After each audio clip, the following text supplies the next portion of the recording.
Next question medical में पूछा हुआ, आपके स्क्रीन पे आ रहा होगा, थोड़ा प्यार से पढ़िएगा। क्वेश्चन क्या है, an engine pumps water through a hose pipe, water passes through the pipe and leaves it with a velocity of 2 meter per second. The mass per unit length of water in the pipe is 100 kg per meter. What is the power of the engine? Engine का power पूछा हुआ, क्या क्या question में दिया है वो पहले हम लिखते हैं।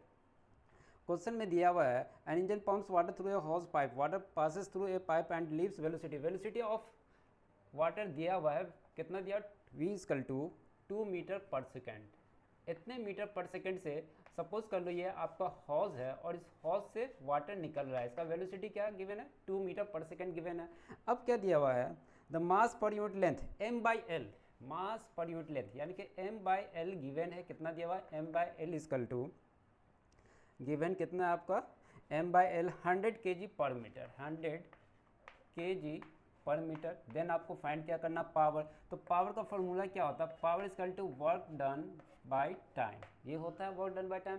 वर्क का फॉर्मूला क्या होता है, फोर्स इनटू डिस्प्लेसमेंट। तो हम यहाँ पे लिखने जा रहे हैं work equal to force into displacement, sorry force into displacement और डिवाइडेड बाय टी, ठीक है। अब फोर्स को हम लिख सकते हैं, ध्यान देना, फोर्स को हम लिख सकते हैं mass into acceleration into displacement by time, यहाँ पे जो लिखा हुआ। अब एक्सेलरेशन इक्वल टू क्या होता है, rate of change of velocity. तो हम एक्सेलरेशन को लिख सकते हैं, एक्सेलरेशन को लिख सकते हैं वेलोसिटी बाय टाइम, और एक पहले से डिस्प्लेसमेंट में टाइम दिया हुआ वो भी लिख देते हैं, डिस्प्लेसमेंट बाय टाइम।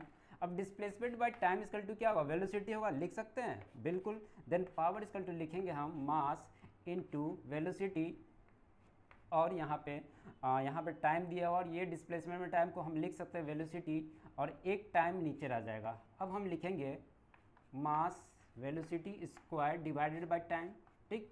अभी भी देखो यहाँ से कुछ काम बनने वाला नहीं, तो हम क्या करेंगे, हमें गिवन क्या, मास पर यूनिट लेंथ दिया हुआ है, तो हम क्या करते हैं, डिस्प्लेसमेंट बाय, ये एल क्या है, एल क्या आपका डिस्प्लेसमेंट, ये क्या है डिस्प्लेसमेंट। तो हम क्या करते हैं, ऊपर नीचे डिस्प्लेसमेंट से मल्टीप्लाई कर दें, कोई फ़र्क नहीं पड़ने वाला है। तो हम यहाँ पे लिखेंगे मास वेलोसिटी और इनटू डिस्प्लेसमेंट, यहाँ पे इनटू है, डिवाइडेड बाय टी, और यहाँ पे फिर क्या लिख देते हैं, डिस्प्लेसमेंट। दोनों डिस्प्लेसमेंट कैंसिल हो जाएगा।